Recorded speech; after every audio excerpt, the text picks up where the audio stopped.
Well, thank you for that very kind introduction, Stewart. And I just want to begin by saying that I am really honored and humbled, and I feel privileged to be here, because this is one of the preeminent political events on the New Brunswick political calendar. And you are the people that make that happen. So I'm very honored to spend a little bit of time with you here tonight. We're listening to Stewart speak.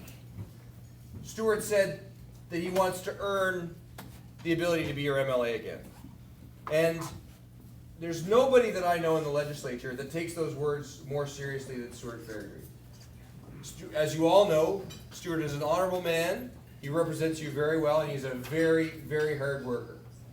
And I know that some of you probably sit home and get to watch the legislature channel, but maybe not all of you do that. And so I'll tell you, Stewart is often on his feet, sweating it out under the lights in there, defending things that are important to this riding.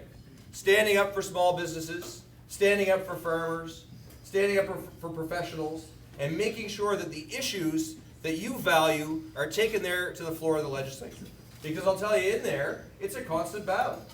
We have the Liberals trying to raise taxes, to bring in further regulation, to limit our way of life. And it's thanks to the hard work of Stewart and our other colleagues that we're able to push back as much as we can. And it's a great pleasure to serve with Stewart. And you know what? I get to see Stewart in a lot of privileged environments. For example, Stewart's our representative on the Legislative Affairs Committee. You probably haven't heard of that one. It's not a public committee. It should be, but it's not public. But that's where the details of what happens in the legislature gets hammered out. And Stewart, as you probably know, has a great knowledge of how politics works, and he's got a great eye for detail. So he has really been a strong asset to that committee, making sure that the legislature is working smoothly and that it's serving your interests and the interests of the people of New Brunswick. So that's the behind-the-scenes legislative stuff that you really don't get a chance to see.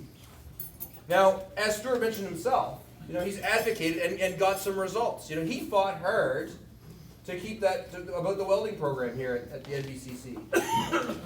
Stewart really championed that. And as well, he mentioned, the Woodstock courthouse, which is so important here. And no one is a better advocate for our veterans than Stewart Fairgrieve. He understands the concept of service, and he understands how this community, you people right here, understand the concept of service. And he represents you very well in that file.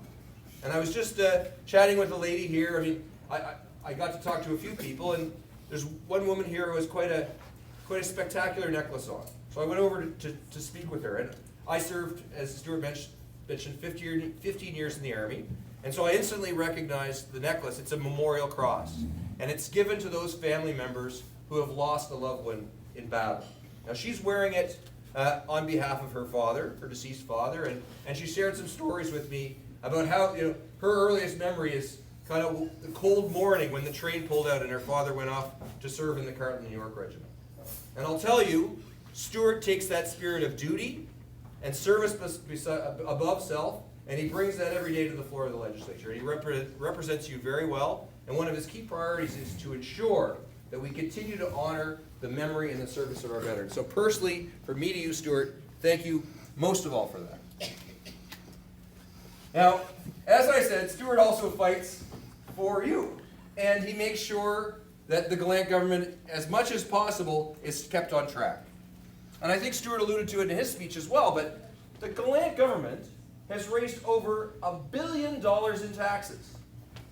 So to put that in perspective, the operating budget of the province of New Brunswick is only about $8 billion. And they've raised taxes by $1 billion. And maybe, if they put that money on the debt, so that our children and our grandchildren don't have to pay it, maybe that would be a wise investment. Maybe we wouldn't mind paying a little bit of extra tax.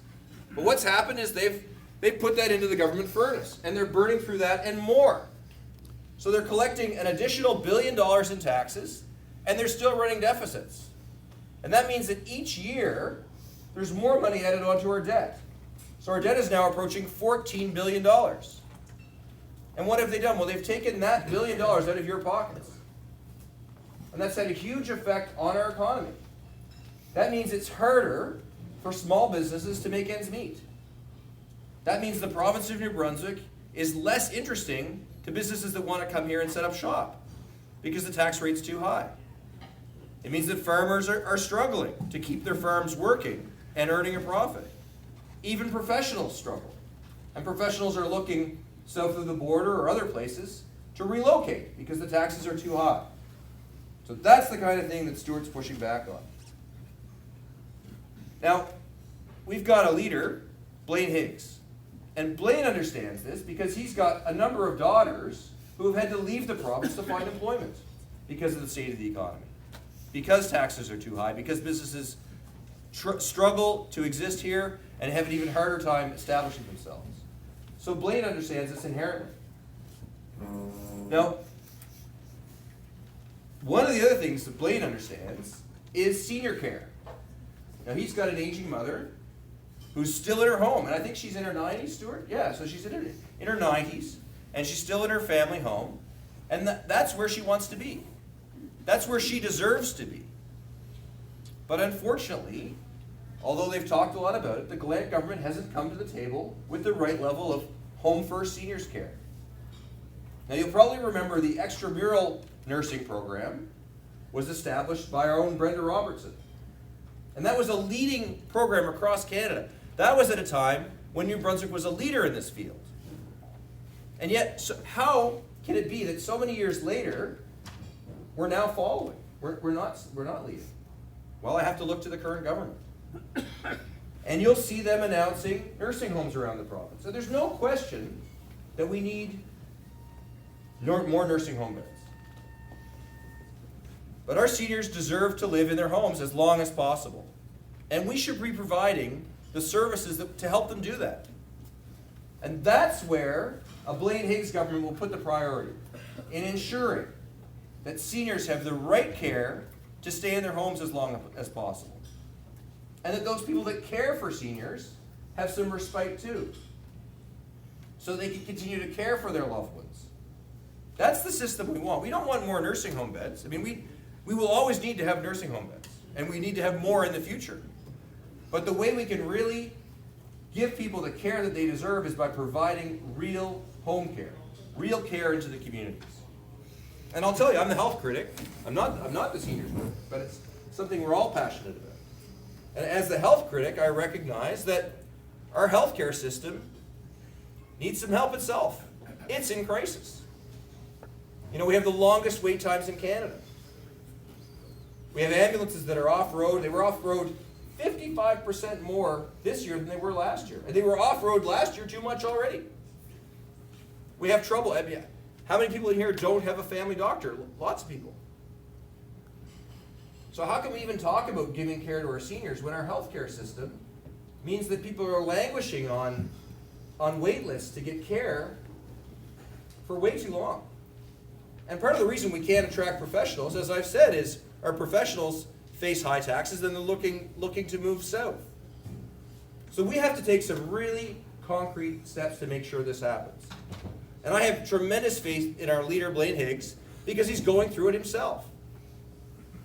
He is helping to take care of his mother and ensure that she can stay where she belongs in her home, in her own home, for as long as possible. And that's what a Blaine Higgs government is committed to do.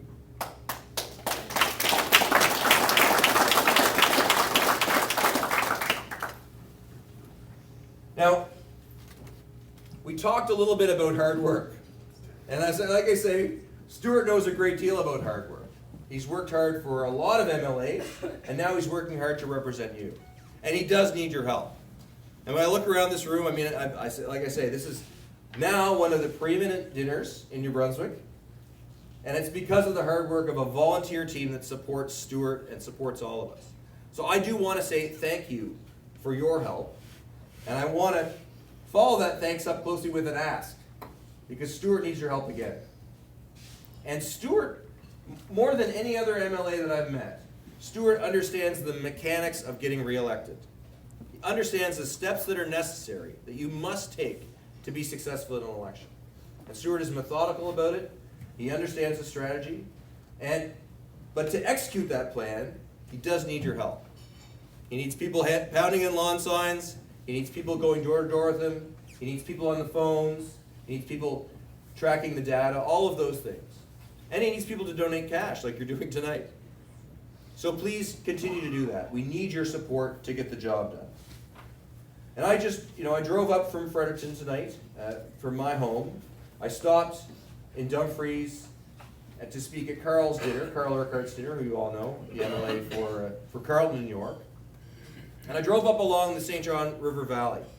And, that's the same river valley that 200 years ago, give or take, 205 years ago, New Brunswickers banded together and they formed New Brunswick's 104th Regiment. And they marched all the way to Kingston to fight the Americans. Now, we don't need to fight the Americans anymore, but at that time, it showed to me what New Brunswickers can do when we set our mind to it. They banded together and they went and they saved Canada. And I was able 5 years ago to recreate that march and walk up the St. John River Valley. And I drove up it tonight. And to me, the St. John River Valley is the spine of the conservative movement in New Brunswick. Along the St. John River Valley lies the heartland of conservatism in New Brunswick. And if that is the spine, then right here is the heart. This is the heart. Where else in the province has grown 4 premiers? It's incredible. 4 premiers from this part of the province. And I would say we're about to have a 5th, because Blaine Higgs was born in the hospital here with Bob Fowley at the same hospital. Don't get any ideas, Bob. I wasn't talking about you. So this is the heart. And you are the muscles. The river is the spine. This is the heart. But you are the muscles. And we've got to flex you in the next few months. And Stewart's the man to do it. But we've got to get you mobilized, because it is essential. If we want to guard what's important to us, if we want to guard our way of life, if we want businesses to grow and our economy can grow so that our children and our grandchildren can stay here in the province of New Brunswick and take care of our aging population and have the funds to provide home first care and have the funds to provide a healthcare system and retain doctors and recruit nurses. If we want to do that, we have got to re-elect Stewart Fairgrieve. So thank you for your time tonight.